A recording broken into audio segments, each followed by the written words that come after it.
Today, a conversation about the self-ish.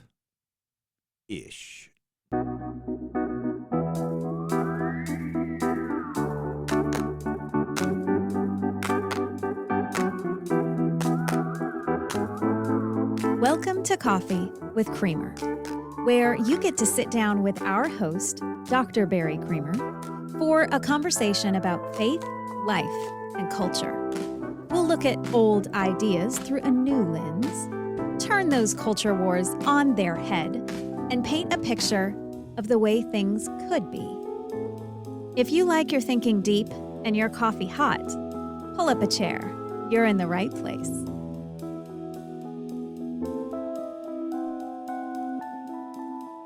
It's not really a conversation about the self, but it's all around that. It's very close to it, and it includes some conversation about the self. Hence what I mean by saying the topic is self-ish,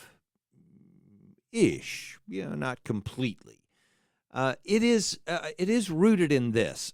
This is going to be a little bit of a complex discussion, but I think even the parts and pieces of it are interesting enough, hopefully, that you can hang with me through this discussion. I anticipate probably 2 episodes to try to get through this talk. And it is, so I want to introduce why it would be so important to me at the start, and then acknowledge that where it leads, the conclusion it leads to, almost seems unrelated to what I'm introducing as the topic of conversation. The reason it seems so important to me to talk about and understand ourselves better in this context is because it's also particularly important to me, and I'm saying to me, I'm acknowledging in my limited view of the world, in my limited understanding of things, but within the philosophy that I hold and as a premise to the ethics that I hold, it's important to me that moral responsibility, that when I hold a person accountable for the things they do, when I say that's evil and you're evil because of it, not that I go around pointing my finger at people and saying that. You don't know whether I do or not, I guess, but I try not to do that as much as I used to. But there are things about which we should say, wow, that's wrong. Don't do that. Whether we're doing it with children who are growing up or we're doing it with adults who haven't figured out how to be a part of society yet, whatever it is, that if I'm going to attribute moral responsibility to them, that moral responsibility, in my view, entails volitional agency, meaning you had a choice. You had an option about what you were going to do. I'm going to find it extremely difficult in my natural way of looking at the world. My best understanding of it, and by natural, I mean just the way I actually hold the world. It's not uninformed, it's not naive, but it is my way of holding the world. I just find it natural to say, well, if you didn't have any choice about it, like if somebody else pushed you into the person that fell off of the platform in front of the train, it's not the same as you just walking up behind someone and pushing them into the train. That's not the same thing. And yet, your physical involvement in the process, is almost the same thing. Why are you morally responsible for one and not morally responsible for the other, even if you are responsible, just not morally responsible for the other? And the difference would be, the decision you made, that you walked up to them and pushed them in front of a train. To me, that just seems obvious. I don't know why a person wouldn't hold it. That's false. I know why people don't hold that view, and I can make the arguments against it. But that's not important for today. That's not where we're going to go. That view that I hold, that moral responsibility entails volitional agency, that view includes this is the part that makes me uncomfortable, and I don't like this, but I just know I've got to deal with it. I have to curtail some of the confidence that I hold about my original claim that moral responsibility entails volitional agency. I know that I have to curtail the strength with which I hold that position, or maybe some of the claims I make by holding that position, because that view includes, my view, includes having an almost inevitably inappropriately high view of my own self-awareness, like of my own awareness of what is right and wrong, and my ability, this is the inappropriately high view, would be of my ability to choose between the two on the basis of understanding that this one is right and that one is wrong, and I'm making a choice about right and wrong. And when I say that, what I'm saying is I know, I find this hard to understand, but I know I'm not omniscient. I don't know all things. I know it shocks you that I would be willing to say it. You've been aware of it all along. But for me, it's a comeuppance, right? So I don't know all things. Not knowing all things means I ought to be able to admit that I don't know inherently the difference in my own mind and heart and in reality between every single thing that's right and every single thing that's wrong. I'm not saying I don't have a strong moral opinion. I have a strong moral opinion, meaning both that it's convictional and I think it's well-informed. I teach ethics. I've studied it almost my entire life, at least my entire adult life. I've studied ethics in detail. I care about it. But I'm not omniscient. And I should be willing to admit that there are some things. Well, that leads to the problem that I'm discussing today. If there are things I don't even understand are divided between being right and wrong in a way that I don't fully comprehend, if that's the case, then my moral agency, my volitional agency, my ability to choose between right and wrong and then do the one that's right, not the one that's wrong, is called into question because I might not understand. This is the killer, and this kills me. I might do something that I think is morally neutral, it's unimportant. I'm eating a chicken sandwich instead of just a piece of grilled chicken on the plate. I could choose something I think is morally neutral, and in reality, it has moral weight to it. It either is wrong or right. And on the occasion that it would be right, oh, look at that, he stumbled into doing something right, I might just be able to say, oh, well, I don't get any praise for that, do I? Because I didn't even know I was doing the right thing. It just turned out that way. But on the wrong thing, he did what was wrong, and he did it freely, of his own will, made his own choice, but maybe didn't understand that it was wrong. Where does that leave me? And it's an important question, and we can talk about it in ethics in a lot of different ways. I'm not going to. My focus today, believe it or not, after 7 minutes of introducing it this way to you, isn't actually the ethics of it. It's not just about ethics. It's about something I think is a little more important for us understanding who we are within the societies where we live. And it is ethics. I mean, I'm misleading.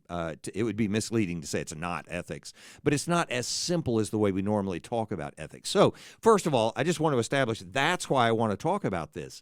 And so my steps there involve us recognizing how challenging it is for us to think in a naive way, in a simplistic way, about who we are as a self. And I'm not trying to be so esoteric about this that it doesn't have any practical application. The goal is to just try to provoke all of us to rethink some of the assumptions we have about how well we know ourselves. And it is odd the way we understand even just who we are. And there are two questions about us as a self. One is who we are, and one is what we are. The what we are would just say, we're a soul, for instance. So with Descartes, I am a psyche, I am a soul. But for most of us, if we answer the question that way with the what we are, we're only really giving a term to what we still don't know. In other words, the way Descartes says it in one passage, I didn't pull the passage up to actually read it, so I won't get this quite right. But the way Descartes says it at one point is, in reality, when I say I am a soul, what I really mean is I am and I know not what. And that's pretty much what we mean. It's just a placeholder. It's just a word we use for that thing that we don't know what it is. But it's a thing, and it's a real thing, and it's there, and it's what I am. And what is that? Well, a soul. Well, what do you mean by a soul? The thing you are, the real you. Yeah, but what? And we don't know. We don't know what it is. So I know. And then Descartes comes to the conclusion that it's the mind. And then what's the mind? And we can talk about all that stuff. But that's just the what question. That's not the who question. If I want to understand who I am as a self, what I really am as a self, it's not just what you are. I can't just say I'm a soul. And then Daisy's sitting over there. She's a soul. And actually, it's the exact same thing. And so there's no self whatsoever. There's just this, globulum of protein and life going on in the, whatever. Yuck. So the point is, that's not what we know. That's not even really what we are. There's some uniqueness about our identity. There's something about being me that means even after I'm dead, no one else is going to be that. That's the who question that we're talking about. And when I ask that question, it's just as difficult to answer as the what question. Now, don't get me wrong. I believe I'm a body, soul, and spirit. I'm a trichotomist. I don't have any problem talking about the details and even the nuances and even the questions that come along with it. Like I'm a holist also in a different sense and blah, blah, blah. So in all those different ways, I can talk about the question, but it still leaves me with these problems, and I want to point it out on the who side more than anything else right now, that if I say to someone, hey, who are you? Which, sounds like a rude way to say it, but you know what I mean. You meet somebody, you shake their hand, and so, tell me about yourself, or who are you? One of the first questions we want to know is is what we would normally get in that answer. Hey, who are you? If somebody said that to me in a room, hey, across the hall there, who are you? I'd say, I'm Barry Creamer. It's good to meet you. That says nothing about who I am. I mean, it gives them a way to uniquely identify me in that context until they meet the other Barry Creamer over in England, where he's a Facebook friend. I have no idea about him other than that he's a Facebook friend. But there's another guy with my exact same name. I don't know that he has my middle name. I haven't checked it out. Let's move on. The point is, I've got a name that in the context is unique enough that it gives you a who-ness. Oh, well, that's Barry Creamer. I can identify that person uniquely. It would be absurd for me to think that was an adequate statement of the reality of my unique being to you. Oh, well, Barry Creamer, when you say the words, that's the meaning. It's like Voldemort. You say it and it conveys the meaning. That's just absurd. It's just what I'm called. No. So when I'm making this point with students, I will say, so tell me who you are, and that's what they'll say, because that's the polite response. Oh, it's my name. And I will say, no, not what do people call you, who are you? Now we got a problem, how am I going to say who I am? Normally, if people were to follow up with me and say, no, I mean, who are you? I get your name, Barry Creamer, I see it on your name tag. But who are you? Oh, well, I'm the president at Criswell College. That's normally the first answer I would give. Normally, if I'm meeting people, it's in a context where that's what they want to know. Why are you here at this educational conference or whatever? And so I give my occupation. But it would be absurd to think that that's who I am, that I'm just the functional role of president of Criswell College from 2014 to 2025, and maybe a few days beyond. I don't know how long I'm going to live, but you know how things go. Anyway, my occupation is not the same as who I am, but I might identify myself that way if I try to do it otherwise. And I see people do this on Facebook all the time, husband of Joan, parent of Philip, my children, I know their names, Philip, Megan, Leah, and Daniel, and I'm just kidding, but sort of. Anyway, you get the point. That's not adequate either, even though that's a huge part of my life, and my own understanding of my identity is in my relationships with them. But if you said, who are you? And the only thing I could answer was, well, I'm her husband, most people would look at that and go, oh, so you're kind of lacking a sense of self-identity, huh? I mean, I'm not sure everybody would be judgmental about it, like I just was. But you get the idea. I mean, we do feel that way. Like, isn't there something about you that just makes you you? And so if they said, no, I mean, look, what are your interests and stuff? I could define that. Oh, I love to study scripture. I love to get some of the things that I think are universal and are persistent throughout time and grow in those ways. So because of that, not only do I love this Bible that we've been given, thousands of years old, with truths that have applied to people's lives throughout history and blah, blah, blah. But for the same reason, and although with a different authority, obviously, I love philosophy. And also, I love astrophotography. I just love the heavens and being able to stare at the moon at night through my telescope or whatever.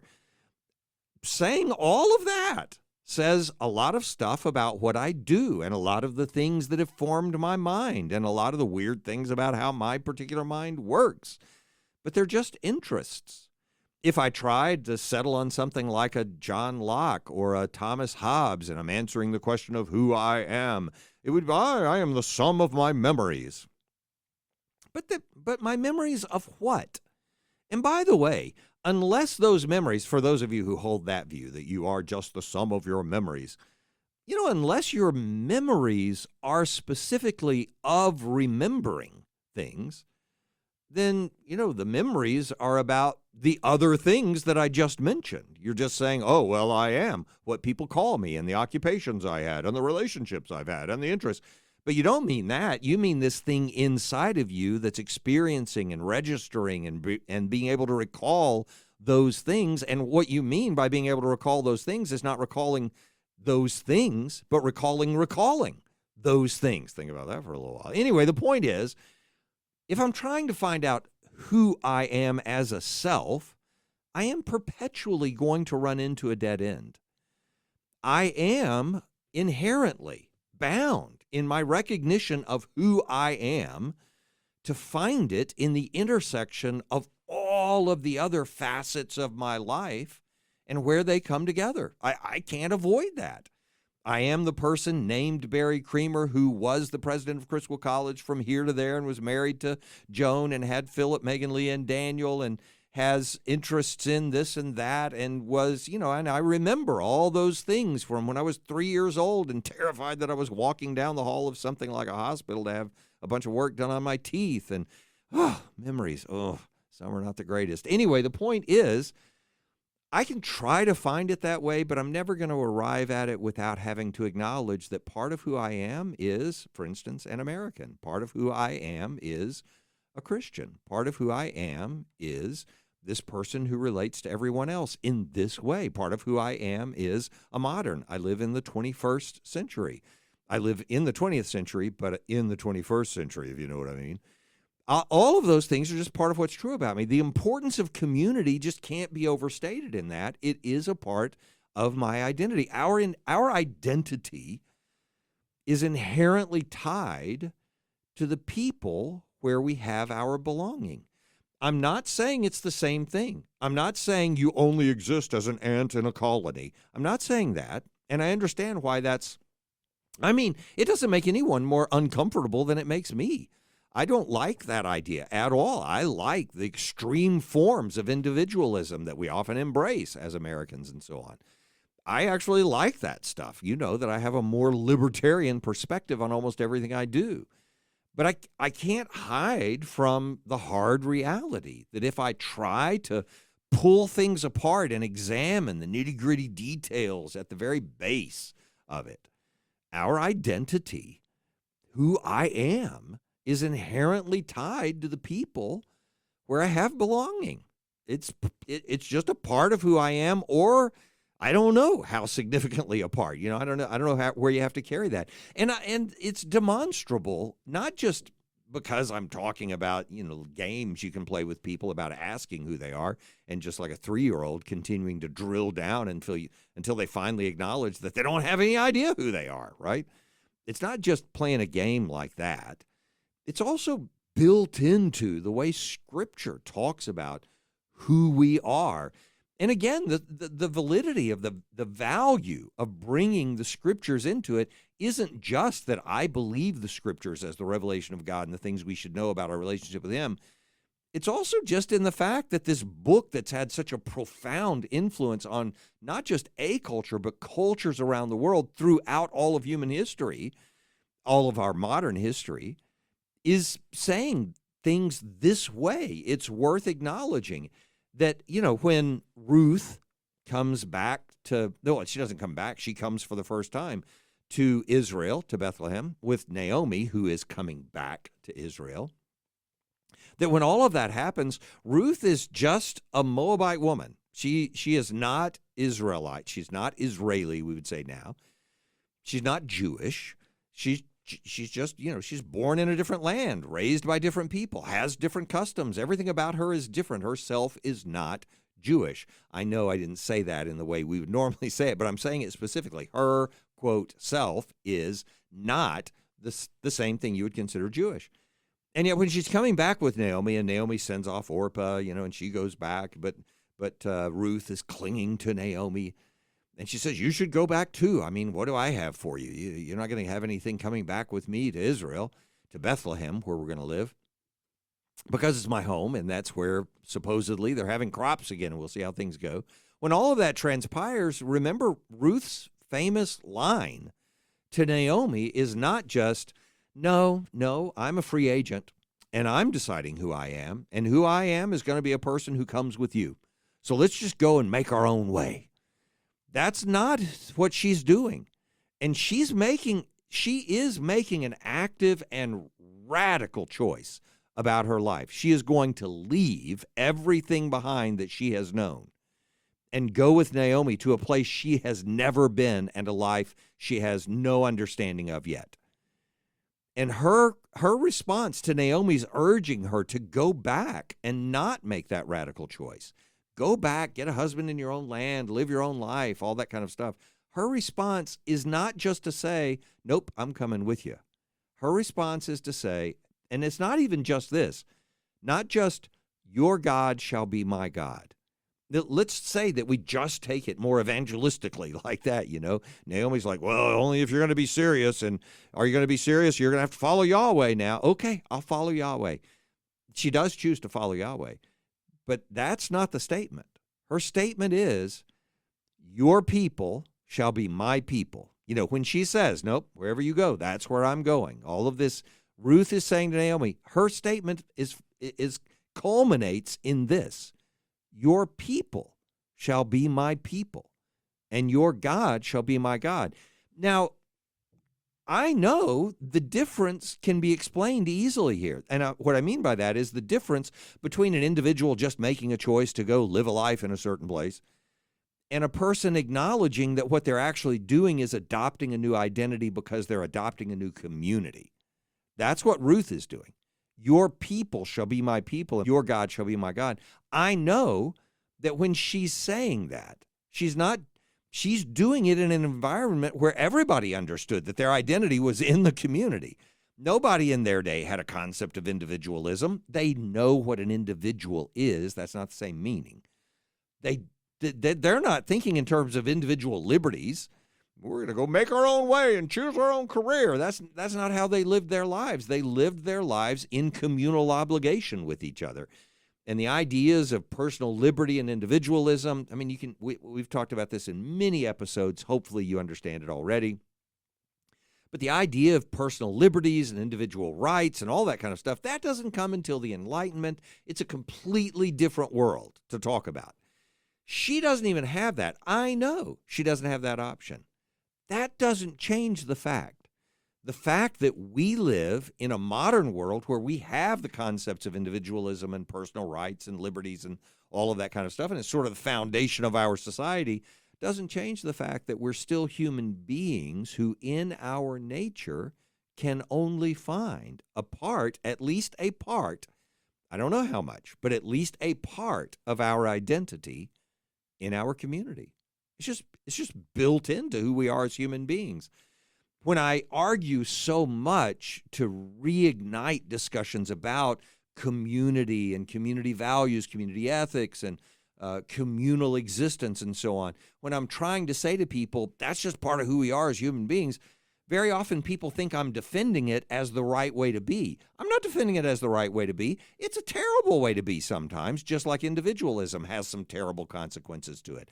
Isolation and, sort of a desolate moral environment in some ways. There are all kinds of negatives on both sides, but it's who we are as human beings. And in a fallen world, either expression of it is going to be imperfect. I'm never arguing for one against the other. I'm always saying to people, you can't pretend that you're only one or the other. You're always both, and you have to deal with both of those, even in a biblical context where communal existence is the only existence anybody understands. Even in that context, Paul is saying, every one of us shall give account of himself to God.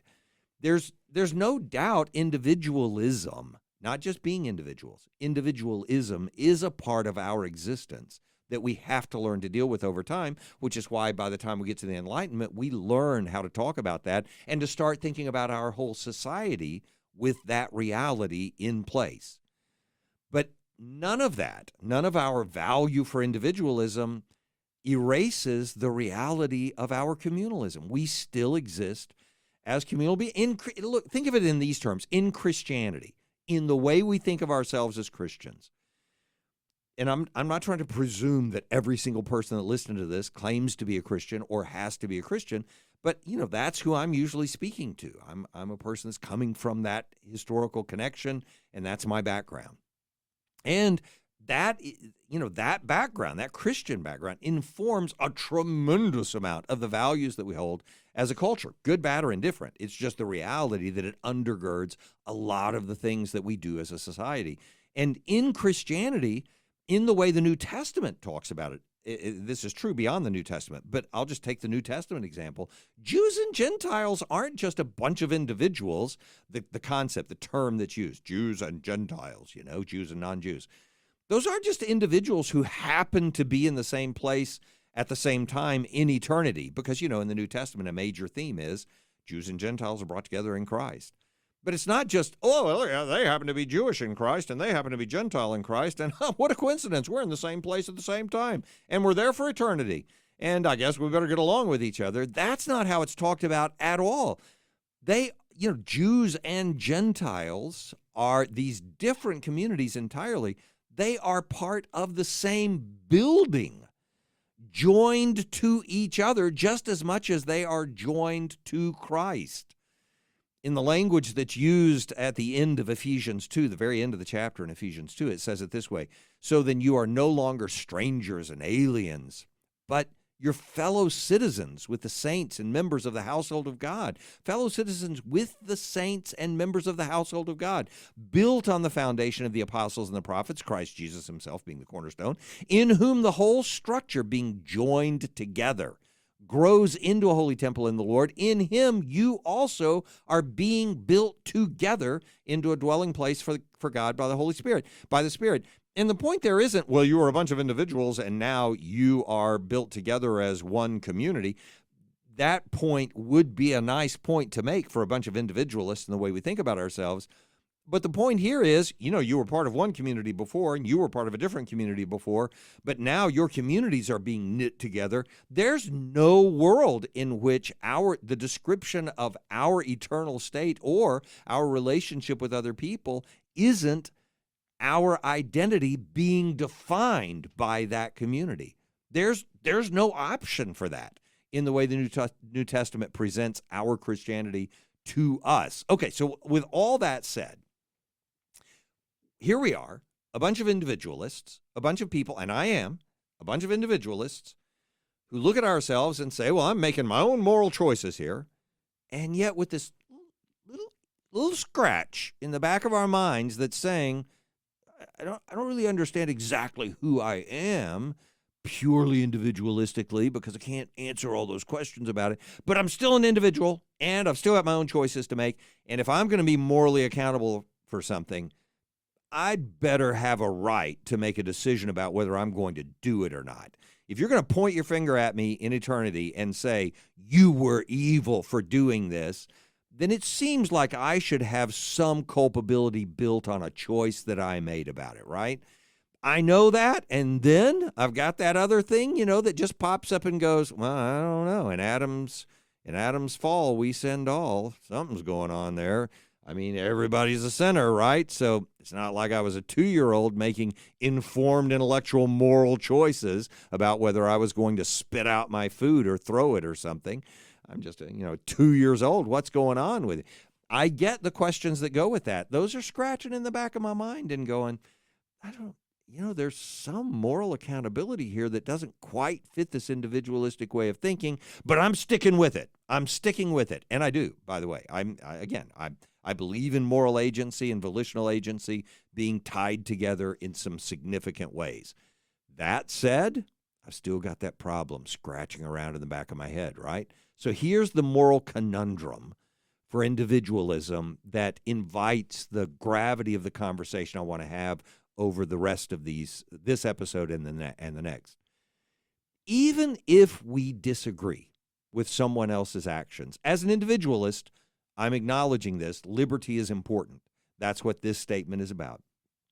So as an individualist, I'm acknowledging that even if I disagree with someone else's actions, I want to give them space to do that, unless I think it affects everyone, it affects all of us in some adverse way that ought to be prevented, right? So I want you to have liberty to go do whatever you want to do. Swing your arm wherever you want. But when it starts running into my nose, to use the famous judicial example, then stop swinging your fist, right? I mean, it's time to stop. So as an individualist, I really value that respect for individual liberties. Go do whatever you want to do, acknowledging that there's a point beyond which the liberty has to be restricted based on the public interest. Not because I'm communal, but because I want every other individual to be able to maximize their liberties as well.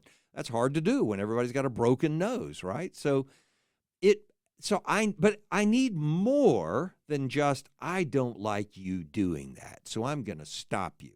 This is my individualism, even in its purest form, in fact, because it's in its purest form, says, I want you to be able to do things I don't like you doing, as long as they don't keep me from doing things you don't like me doing, So I want to maximize everybody's personal liberties.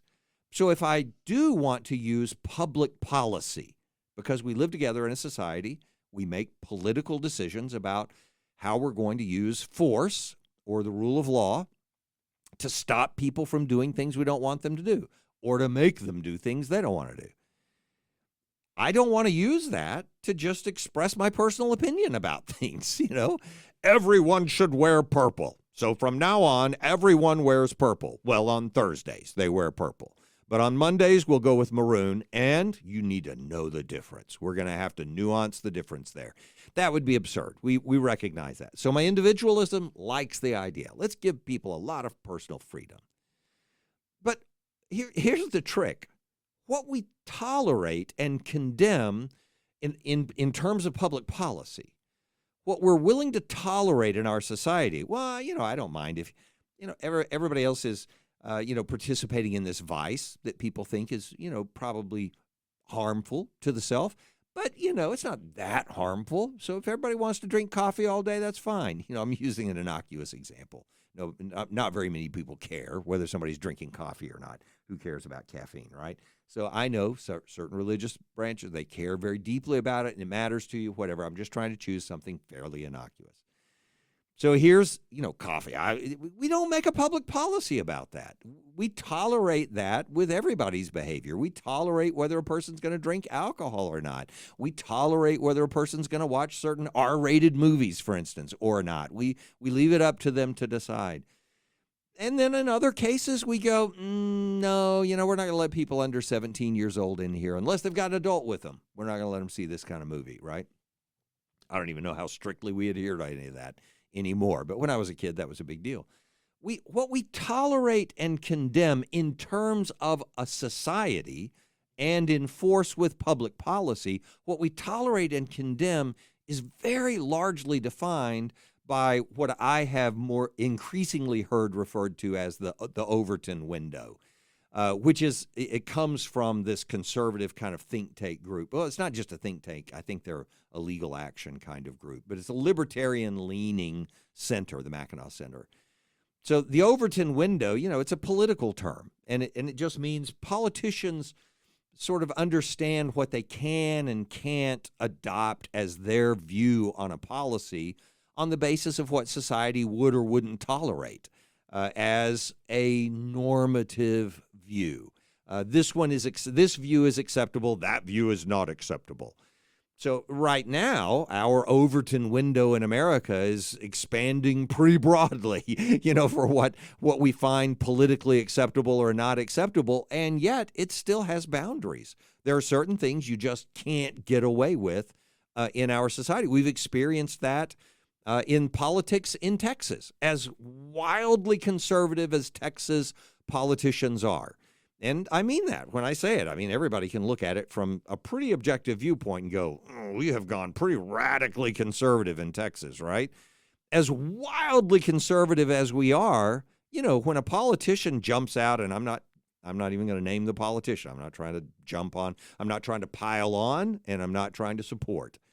But when a politician says something like, I'm going to dip my bullets in bacon grease, even the most wildly conservative Republicans around the rest of the state are like, that's a little too far. We need to pull back on that one. And they do. They pull back on it, and they go, that's outside the Overton window. That kind of thinking. And if you're not aware of why that would be, obviously it relates to the uncleanness of pork and what was being implied about how bullets would be used, right? So if you're in one of the groups that views pork as unclean, that's a pretty offensive statement, So you're just sort of naming religious groups and saying, I'm going to start using it on them. That, everybody knows that crosses the line, right? So we have an Overton window. We have this window of acceptability within our culture. And the thing is, the Overton window is a political thing. It's, if as a politician, you need to recognize these kinds of claims are going to be acceptable and these kinds of claims are not going to be acceptable in our society. And so make sure and shape your political rhetoric so it fits within the lines. There are moral implications to that. You could say it in the negative sense. Well, so I've got to tie my hands behind my back and I can't say the things I really think are right and wrong.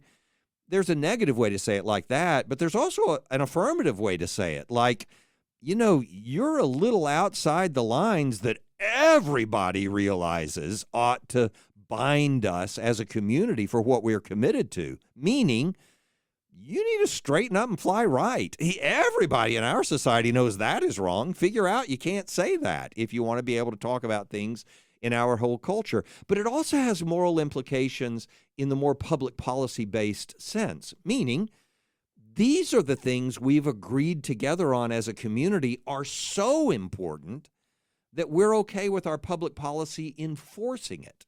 We're actually going to say you can or cannot do this in the public sphere and get away with it, right? So obviously things like murder or fraud or things like that are all outside the Overton. Well, nobody's going to find those things acceptable. And if a politician did find them acceptable, well, I'm using my office so I can just make myself wealthy and cheat people out of what they've got. Then we would say, then we're going to punish you because that's outside the Overton window. And we would have a moral basis for that. What you're doing is wrong, and it should be enforced publicly in some way. So an Overton window, and I'm not just trying to use a technical term, the way we see things as a society, the way we see them as a community has value for speaking into the way we understand things morally. Now there's a problem. This is the conundrum. The way I find this conundrum realized in people's personal expressions is that we want to have a respect for other individuals that gives them room to think about moral questions differently than we do, as long as it doesn't directly affect other people or me. That's how we want to think about it individualistically. And what we do is we transpose that to be able to apply that kind of thinking to how one culture relates to another culture. So in the same way, we want individuals to be able to have enough respect that we can allow them to have a different opinion on even moral issues, as long as it's not affecting somebody too adversely. We say the same thing about other cultures. And so we learn to be cautious about condemning other cultures. Now, this is a little complex, but this part of the argument's important for establishing something that's much more important. And this part of the argument simply means we recognize that different cultures might greet each other differently. The individuals within those cultures might greet each other differently, and that's fine. Here we shake hands. In other places you hug. In other places you don't make physical contact. You just give a head nod, or something. And we say that's fine. Different cultures greet differently. Here we might say he was rude. He didn't return a handshake. In a different culture, we might acknowledge that he didn't return a handshake because they don't believe in making physical contact until you know somebody really well and you're in just the right setting. And all he was doing was sort of rebuffing your failure to adhere to the moral code in their society. Fine, we can acknowledge that difference. And we acknowledge it and say, well, we don't want to rebuke their culture for that. We don't want to say that. So we're not going to say they're immoral because they do that differently. In the same way, in some cultures, Daisy has talked about a story in her past being in China and having a different culture in which it was appropriate to tell a customer you had a product that you didn't have because you didn't want to disappoint the customer.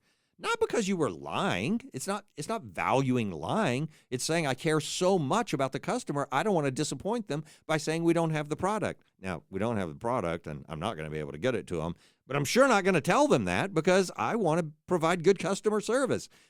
I don't know how to think about that morally. I mean, am I just going to go over to China and say, nope, you got to change your behavior. This is how we do business in America, and that's how you got to do it in China.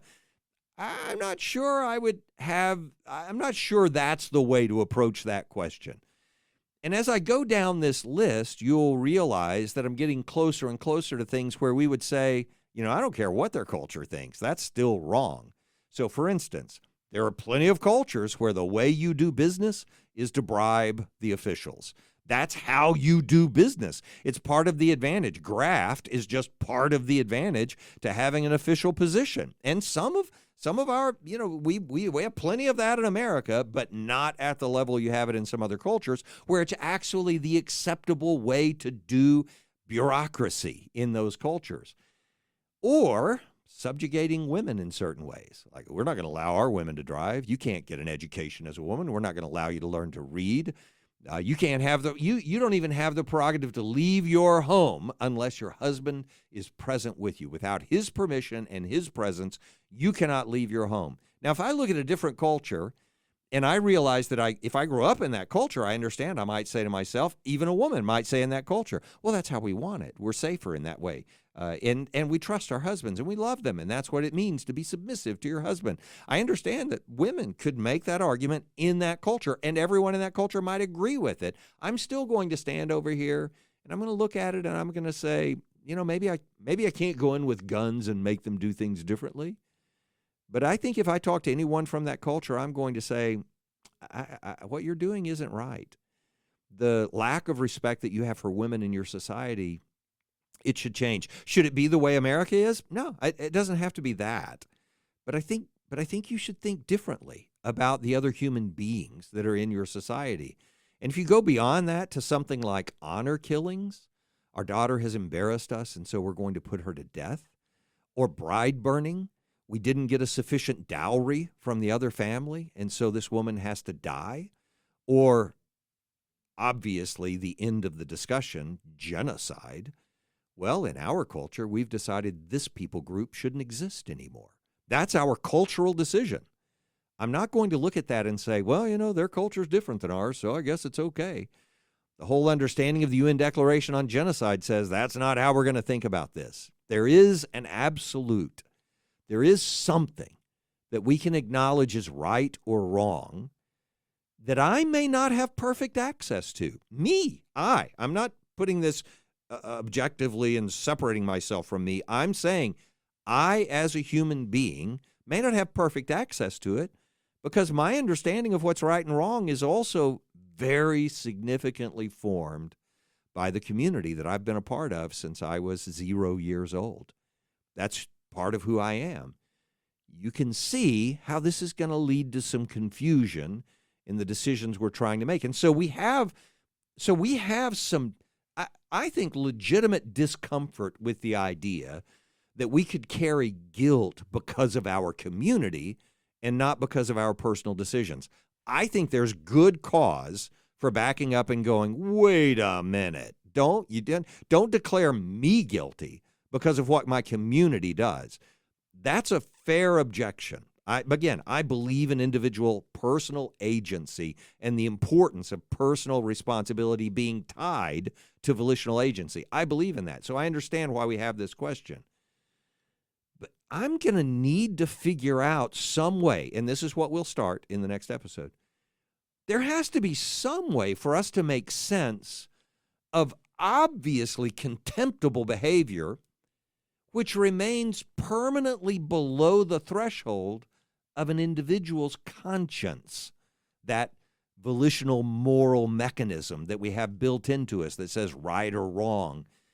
If people are raised in a culture where they're taught something is right their entire lives, but we would look at it and say, there's an objective wrongness to that you're missing, I've got to figure out how to relate those two things together. And I'm not saying we're going to give a permanent solution to this. That would be an infinitely long series of episodes to talk about it, because nobody's found the permanent answer or the final answer to that problem. But we can give a better answer to it. We can give a more thoughtful answer to it, and maybe advance our own understanding of ourselves, our relationship with our community, our obligations to each other, and the respect we can have for each other. In the process, we'll pick that up in the next episode.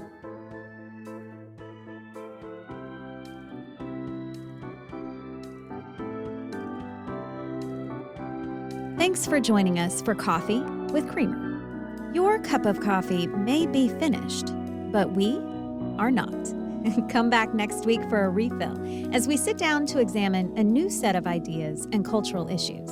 Don't miss an episode. Subscribe wherever you get your podcasts or visit our website at barrycreamer.com. Until next time, keep your mug hot and your mind sharp.